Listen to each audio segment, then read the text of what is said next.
Olá, seja muito bem-vindo a mais um estudo da Palavra de Deus. Hoje nós vamos dar continuidade ao nosso estudo. Nós falamos no estudo anterior a respeito da origem do mal. Iniciou-se no céu com um anjo que era perfeito. Ele então criou um grande conflito no céu, tirou a paz e a harmonia do céu. Ele foi contra as leis de Deus. Esse conflito se estendeu à terra, porque Satanás e seus anjos foram expulsos do céu. E aqui, quando Deus criou então o ser humano, Adão e Eva, Ele colocou lá no jardim uma árvore, a árvore do conhecimento do bem e do mal. Esta árvore não continha ali um fruto envenenado ou algo semelhante, mas esta árvore tinha um simbolismo da obediência. Se eles não fossem perto dessa árvore, se eles não tocassem no fruto, se eles não comessem, era um sinal de que eles tinham obedecido e que eles nunca conheceriam o mal, nunca conheceriam a morte, tudo que nós vemos hoje. E neste mesmo momento, ali, o inimigo de Deus se apossou do corpo de uma serpente. Ele fez a primeira sessão de espiritismo, algo que nós devemos também ver, porque logo nos nossos estudos posteriores vamos ver um pouco a respeito dessa questão. Ao incorporar então o corpo daquela serpente, ele enganou Eva e também começou a pregar contra algo que Deus já tinha dito, que certamente eles morreriam. Claro, a morte não foi instantânea, a morte era algo que não seria fisicamente naquele momento, mas adiante, a morte naquele momento era a morte espiritual. E depois a morte física, que era a morte eterna, ou seja, eles nunca mais passariam a viver. Esse foi o resultado da desobediência. E o inimigo de Deus tentou ir contra a lei de Deus. Tudo contra o que Deus tinha dito para Adão e Eva. E nesse momento, hoje, nós vamos estudar a respeito do plano da salvação. Deus, já sabendo do que iria acontecer, tinha já um plano preparado para o ser humano. Um plano para que eles pudessem viver eternamente. Um plano para os libertar do pecado. Libertar das amarras do inimigo. Nesse momento, nós vamos estudar a nossa quinta lição a respeito da salvação.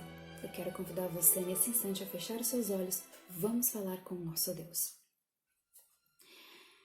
Nosso Pai Celeste, obrigada pela oportunidade que o Senhor nos dá novamente de podermos viver contigo. A oportunidade de nos salvar, de nos libertar do inimigo. Obrigada pela sua palavra, porque é através dela que nós reconhecemos quem é o Senhor. É através das Escrituras que nós podemos encontrar a verdade a respeito da salvação. Sê conosco, tudo isso te pedimos por amor a Jesus. Amém.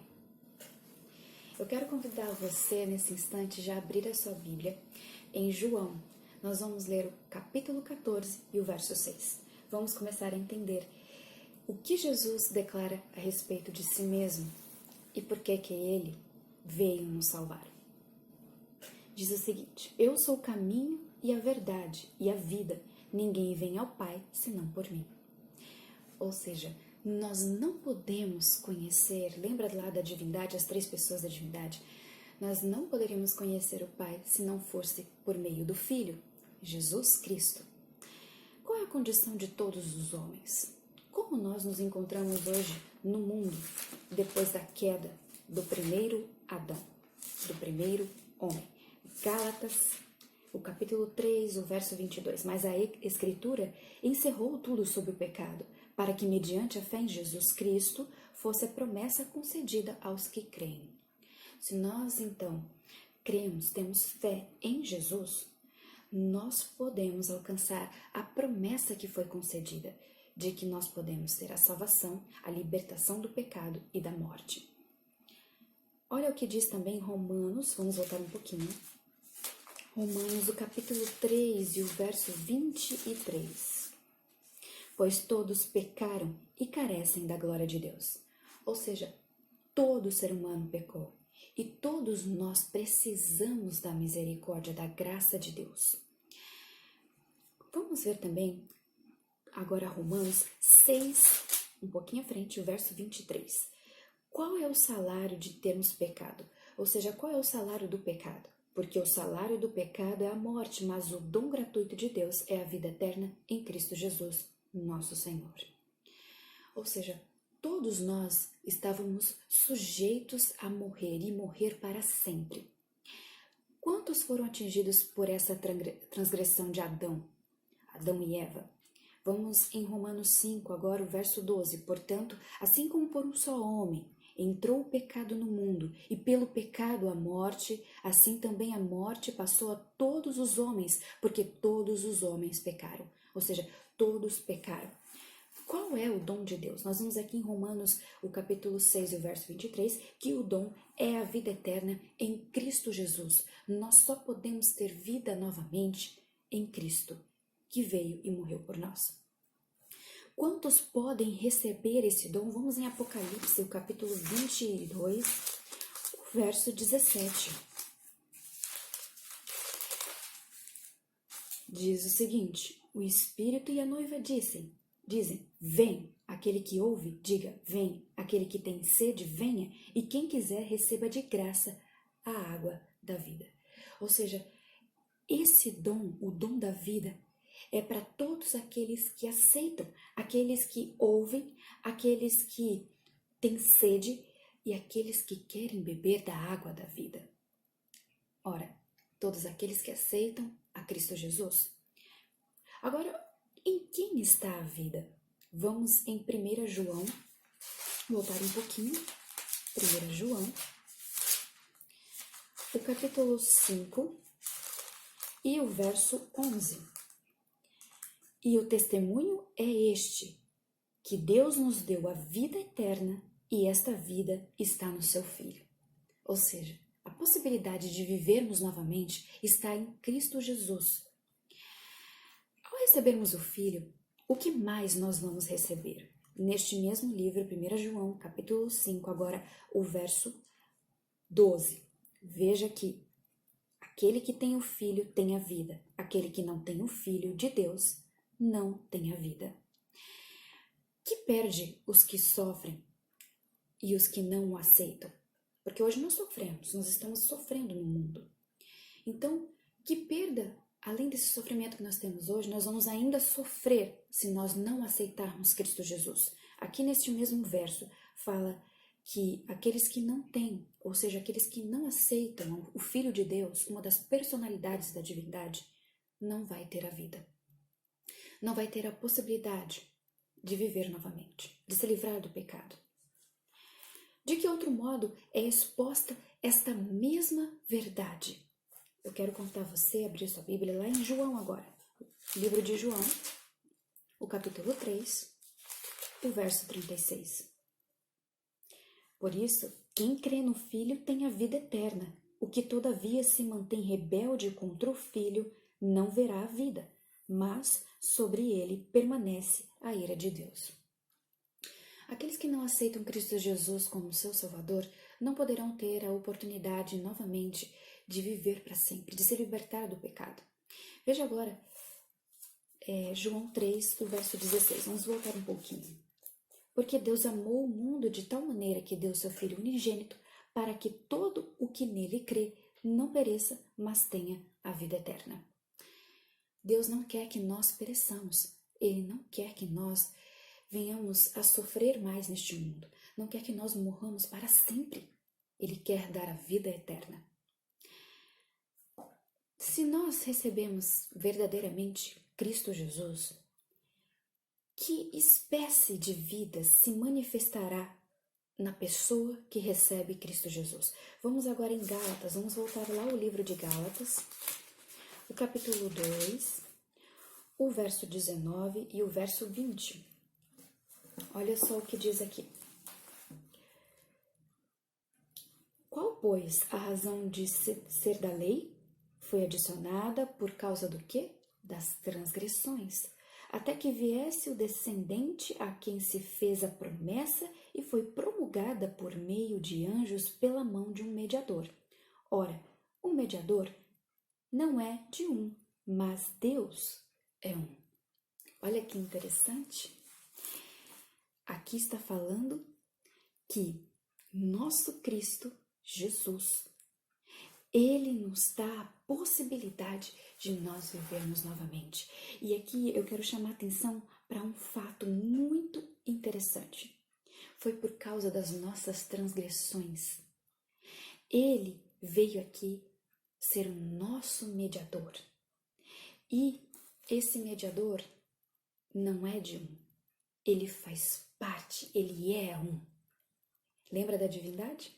Do que nós estudamos? Por isso que é imprescindível que você assista os vídeos anteriores para que haja uma compreensão melhor a respeito do que nós estamos falando. Qual é a condição de todos antes de serem vivificados em Cristo? Eu quero convidar você a ir a um livro à frente, Efésios, o capítulo 2, os versos 4, 5 e 6. Mas Deus, sendo rico em misericórdia, por causa do grande amor com que nos amou e estando nós mortos em nossos delitos, nos deu a vida juntamente com Cristo. Pela graça sois salvos e juntamente com Ele nos ressuscitou e nos fez assentar nos lugares celestes, nos lugares celestiais em Cristo Jesus. Ou seja, tão grande amor Deus teve por nós que Ele envia o teu filho, o seu filho, o Filho Cristo Jesus, para nos salvar, para nos dar a graça. E é por meio dessa graça que nós somos salvos. Agora eu quero convidar você a abrir aqui a Bíblia, voltar em Gálatas. Gálatas, o capítulo 3, os versos 22 a 24. Vai nos dizer o seguinte: quando o homem ele transgrediu a primeira vez, o que foi feito para evitar que ele vivesse eternamente em pecado? Tinha algo para que o homem pudesse não viver desobedecendo a Deus. Olha só, Gálatas 3, o verso 22 até o 24. Mas a Escritura encerrou tudo sobre o pecado, para que mediante a fé em Jesus Cristo fosse a promessa concedida aos que creem. Mas antes que viesse a fé, e estávamos sob a tutela da lei e nela encerrados, para essa fé que de futuro haveria de revelar-se. De maneira que a lei nos serviu de aio para nos conduzir a Cristo, a fim de que fôssemos justificados por fé. Ou seja, antes que Cristo Jesus pudesse vir, morrer numa cruz para salvar a todos, a lei nos ligava a Ele, para que pudéssemos perceber que nós estávamos ferindo Jesus quando nós desobedecemos. Essa era a questão proposta aqui. Agora, vamos ver um outro fato interessante. Como é chamada essa mudança de morte para a vida? Eu quero convidar você a ir até o livro de 1 Pedro 1:23. 1 Pedro, vamos lá, o capítulo 1 e o verso 23. Pois fostes regenerados, não de semente corruptível, ou seja, com pecado, com transgressão, mas de incorruptibilidade, mediante a palavra de Deus, a qual vive e é permanente. Ou seja, é pela palavra de Deus. A palavra de Deus aqui significa Cristo Jesus, o qual vive e vive desde sempre, é permanente, incorruptível. Veja, este veio nos salvar. Alguém que não tinha pecado, não tinha transgressão, que não pecou. Qual foi um dos propósitos da morte de Cristo? Vamos ver? Hebreus, agora vamos ao livro de Hebreus, vamos voltar um pouquinho. Hebreus, o capítulo 2, o verso 14. Diz o seguinte: visto, pois, que os filhos têm participação comum de carne e sangue, destes também ele igualmente participou, para que por sua morte destruísse aquele que tem o poder da morte, a saber, o diabo. Ou seja, aqui está falando que nós, como aqueles que aceitam a Cristo, aceitam a Deus, nós somos filhos e compartilhamos. Assim, pela morte de Jesus, foi destruído aquele que tem o poder sobre a morte. Quem que tem o poder sobre a morte? O diabo. não é mesmo? Porque a desobediência, lembra? Nós temos que fazer uma escolha, nós temos que fazer a escolha entre a vida e a morte, entre Jesus, o nosso resgatador, o nosso salvador, e o inimigo de Deus, aquele que quer que nós morramos para sempre, o diabo. Agora, outro fato interessante, eu quero que você leia comigo Atos. Vamos ao livro de Atos, o capítulo 3, o verso 25. Vós sois filhos dos profetas e da aliança que Deus estabeleceu com vossos pais, dizendo a Abraão, na tua descendência serão abençoadas todas as nações da terra. Porque por meio da semente de Abraão viria o Salvador, o Redentor do mundo, aquele que nos libertaria da morte eterna na qual nós estávamos condenados. A quem se refere a palavra semente nessas promessas? Vamos agora em Gálatas, vamos voltar ao livro de Gálatas. Gálatas, o capítulo 3 agora, o verso 16. Ora, as promessas foram feitas a Abraão e ao seu descendente. Não diz, e aos descendentes como se falando de muitos, porém como de um só, e ao teu descendente, que é Cristo. Descendente que surgiu da semente de Abraão é Cristo Jesus. Lembra que Cristo Jesus, por meio do Espírito Santo, ele veio ao mundo para nos salvar. Nasceu humilde, pobre e aprendeu muito.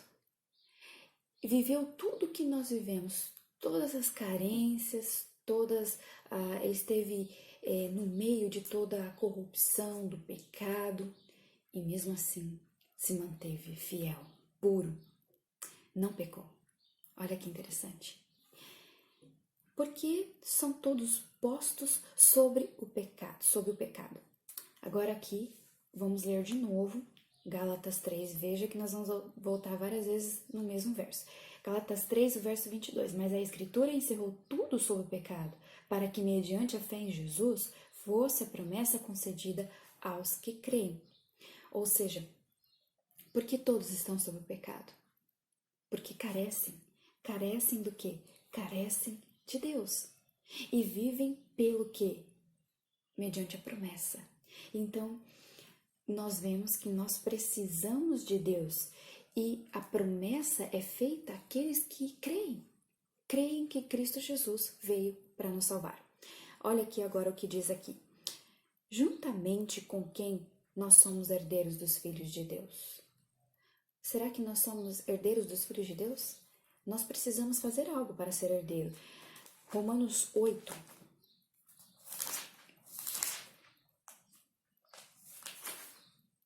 Romanos 8, o verso 17 diz o seguinte: ora, se somos filhos, somos também herdeiros, herdeiros de Deus e co-herdeiros com Cristo.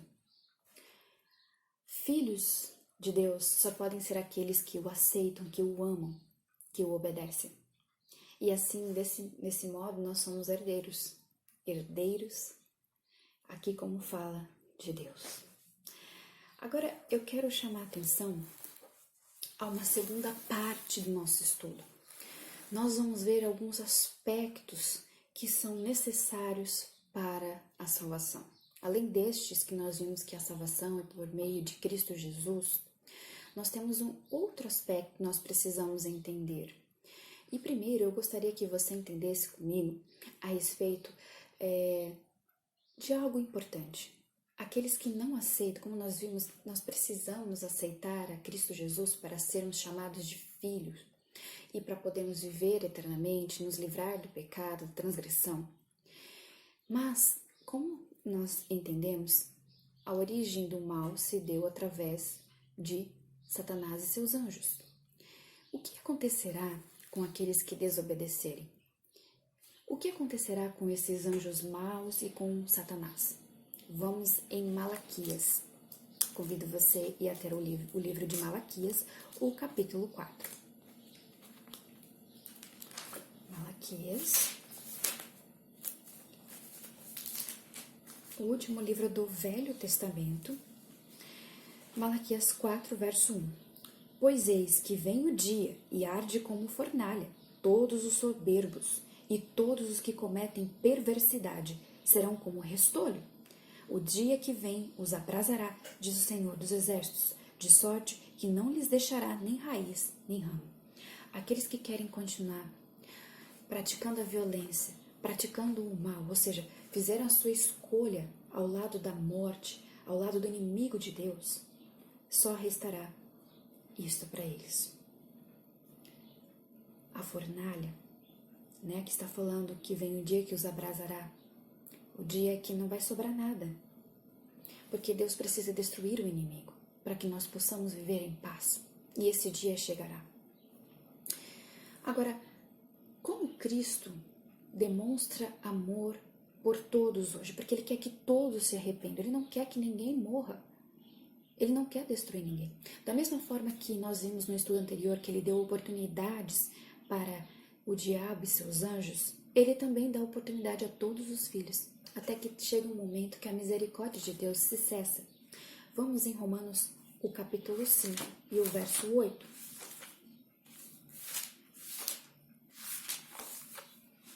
Romanos 5, o verso 8. Mas Deus prova o seu próprio amor para conosco pelo fato de ter Cristo morrido por nós, sendo nós ainda pecadores. Ele não esperou em nós a mudança para morrer por nós. Ele demonstra o seu amor primeiro, para que nós possamos amá-lo. Agora, olha que interessante.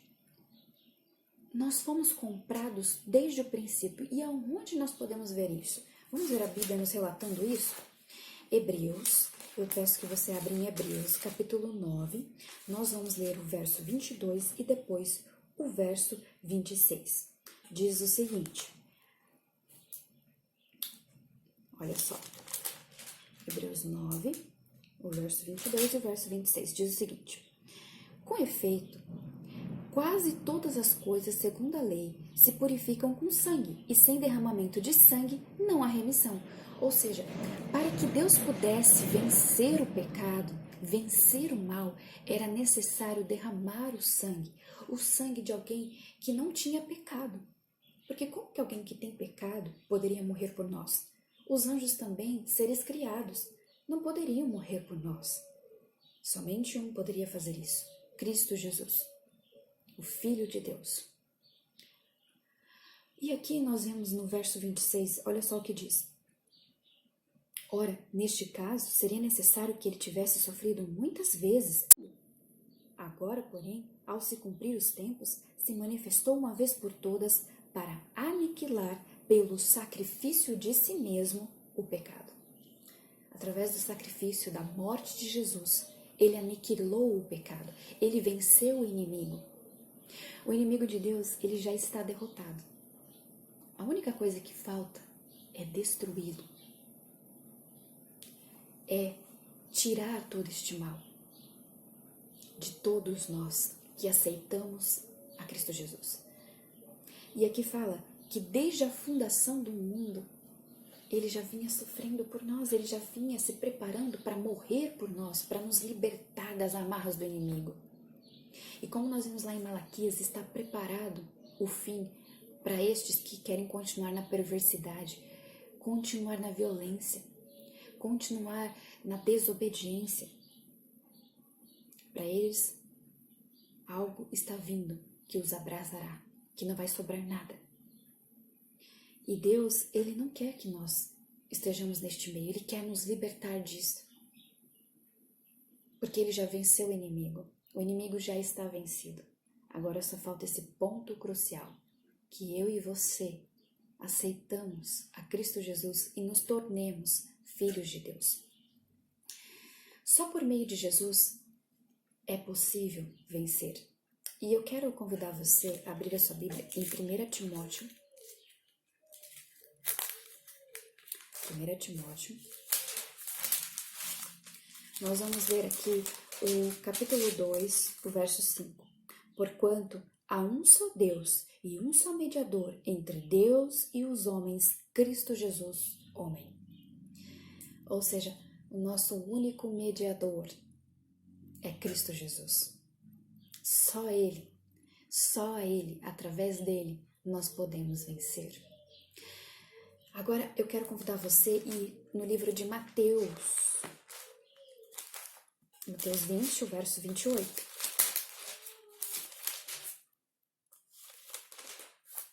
Diz o seguinte: tal como o Filho do Homem, que não veio para ser servido, mas para servir e dar a sua vida em resgate de muitos. Ele deu a sua vida para resgatar a muitos. E Ele quer resgatar você hoje. Agora, olha que interessante. Vamos ver pontos cruciais para o nosso entendimento. Como somos salvos, então? O que nós devemos fazer? Será que nós precisamos fazer algo para sermos salvos? Efésios. Vamos lá ao livro de Efésios, depois de Gálatas. Efésios. Nós vamos ler o capítulo 2, os versos 8 e 9. Porque pela graça sois salvos. Nós somos salvos pelo quê? Pela graça, mediante a fé. E isto não vem de vós. É dom de Deus. De Deus. Não de obras, para que ninguém se glorie.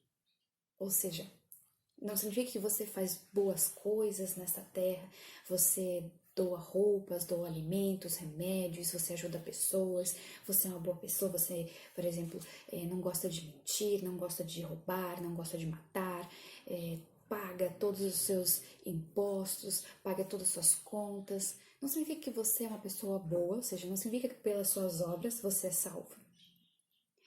E olha só o que diz aqui, a nossa salvação é pela graça. É um dom que vem de Deus e é mediante a fé. Mas vamos ver algo interessante. Nós precisamos fazer alguma coisa, será? Tiago, o capítulo 2, os versos 19 ao 22.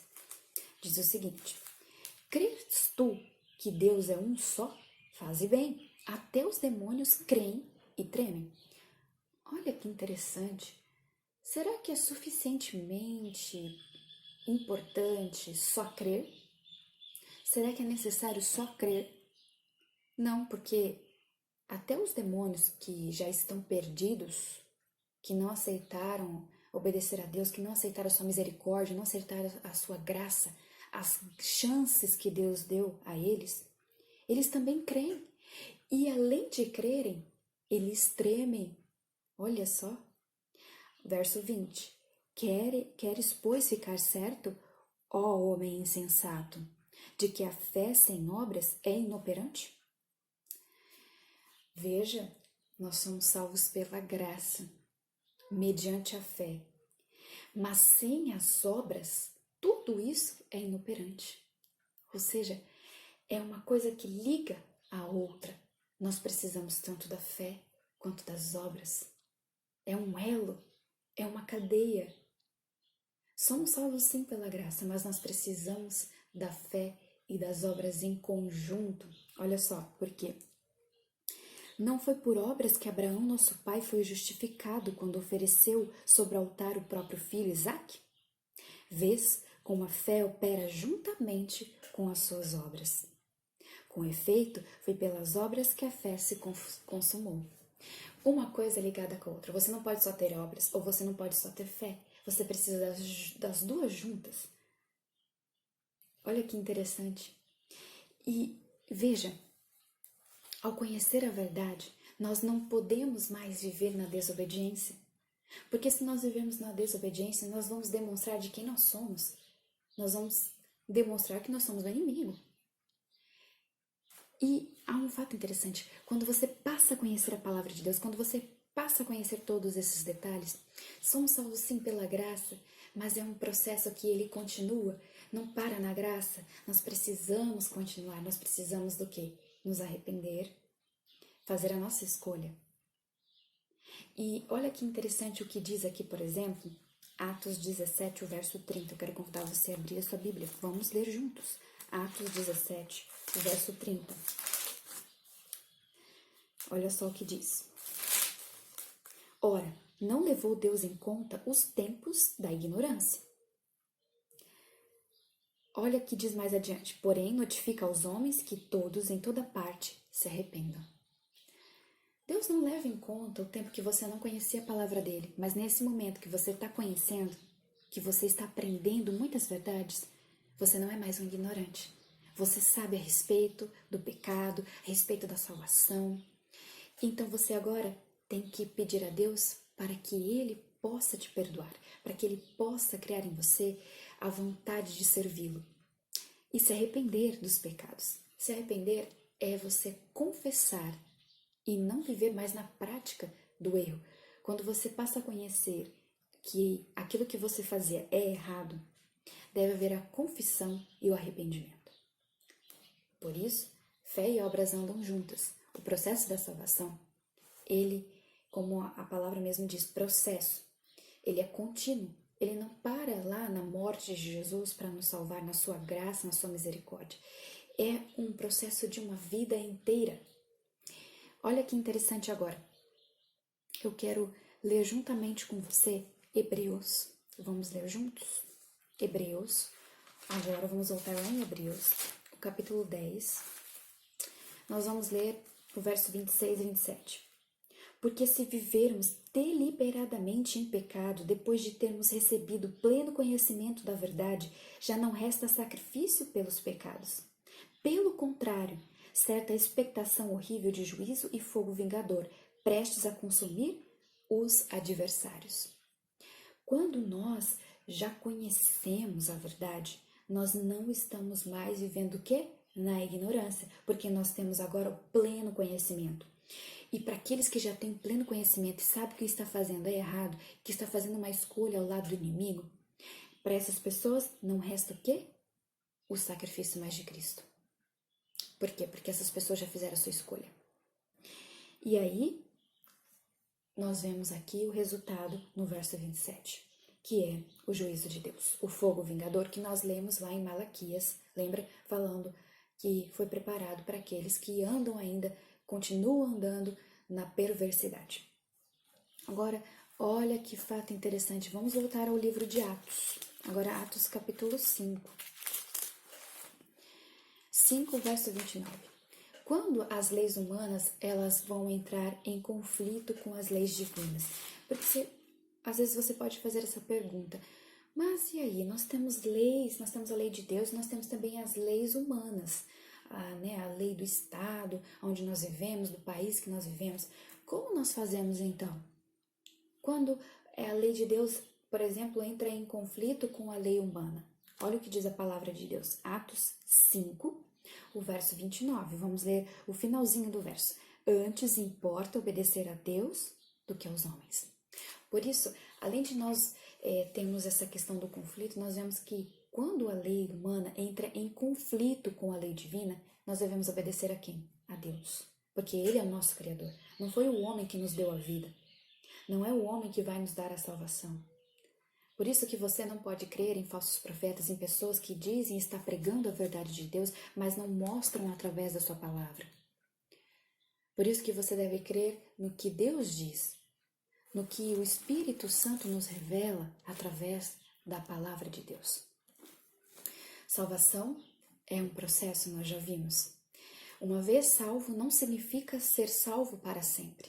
Você precisa todos os dias fazer com que o seu eu morra e que Cristo Jesus renasça em você, para que Ele possa permanecer em você. Também, quando você perceber que cometeu algum erro, algum pecado, neste momento, ore a Deus, onde quer que você esteja, no seu pensamento, se você estiver na sua casa, entre no seu quarto em particular, peça perdão, se arrependa de verdade, para que Deus possa habitar em você, para que Ele possa derramar sobre você a sua graça, a misericórdia e também o perdão. Agora, antes de nós encerrarmos esse estudo, eu quero ler com você 1 Coríntios, uma promessa que Deus nos dá. 1 Coríntios, capítulo 10, o verso 13, diz o seguinte: Não vos sobreveio tentação que não fosse humana, mas Deus é fiel e não permitirá que sejais tentados além das vossas forças. Pelo contrário, juntamente com a tentação, vos proverá livramento de sorte que a possais suportar. Juntamente com a tentação, e a tentação, ela não é um pecado. A tentação é algo que pode sim te levar. O que aconteceu com Eva, por exemplo? Ela foi tentada por uma serpente, tentada a comer o fruto que não devia ser comido, que demonstrava um sinal de obediência. Nós também continuamente somos tentados a, por exemplo, mentir, a roubar, a fazer algo ilícito, mas nós temos o poder da escolha, nós podemos escolher, nós somos livres para escolher. E é aí que está a questão. Aqui fala que Deus, Ele não permite tentação que não nos é humana. E Ele não vai permitir que nós sejamos tentados além das nossas forças. Ou seja, nós podemos sim vencer. Pelo contrário, aqui diz, com a tentação, Ele nos dará o livramento. Se nós andamos com Deus, nós vamos ser livrados de todas as amarras do inimigo. No nosso estudo anterior, nós falamos de todos os armamentos que Deus nos dá para vencermos o mal. Leia lá Efésios, o capítulo 6. Eu quero só relembrar alguns pontos desse verso com vocês. Efésios 6, o verso 10 até o verso 18, onde fala ali que nós devemos estar firmes, cingindo-nos da verdade. O que é a verdade? A palavra de Deus, vestindo-nos da couraça da justiça, calçando os pés do evangelho da paz, abraçando o escudo da fé, para nós apagarmos os dardos inflamados do inimigo, tomar o capacete da salvação e a espada do Espírito de Deus, que é a sua palavra. Nesse momento, eu gostaria de orar com você e pedir a Deus para que continue nos ajudando nesse processo de uma vida inteira que nos leva até Cristo Jesus. Que Ele possa nos ajudar a vencer o mal. Vamos orar? Senhor, nosso Deus, nosso Pai, como nós somos agradecidos pelo Senhor ter enviado o seu Filho, ter tão grande amor, tão grande misericórdia por cada um de nós. Ajude-nos a vencer a tentação, ajude-nos a vencer o mal, para que assim nós possamos fazer a sua vontade. Derrama sobre nós o teu Santo Espírito, derrama sobre nós, ó Pai, o teu poder. Vamos vencer, nós cremos, através da sua palavra, através da comunhão, através da oração. Ajude-nos também a nos arrepender de todas as coisas, de todos os atos que nós cometemos, ó Deus, para que nós não possamos mais continuar errando, pecando, desobedecendo, fazendo a escolha do lado do inimigo. Ajude-nos e obrigado, ó Deus, pela sua misericórdia, porque o Senhor ainda se revela a nós e nos deu o seu Filho para nos libertar da morte eterna e também da transgressão. Tudo isso nós te rogamos, porque o Senhor nos amou, o Senhor nos quer para si, e nós sabemos disso, e queremos também sermos servos fiéis de ti. Nós te agradecemos por amor a Jesus. Amém. Que você seja abençoado por Deus, e eu espero você até o nosso próximo estudo.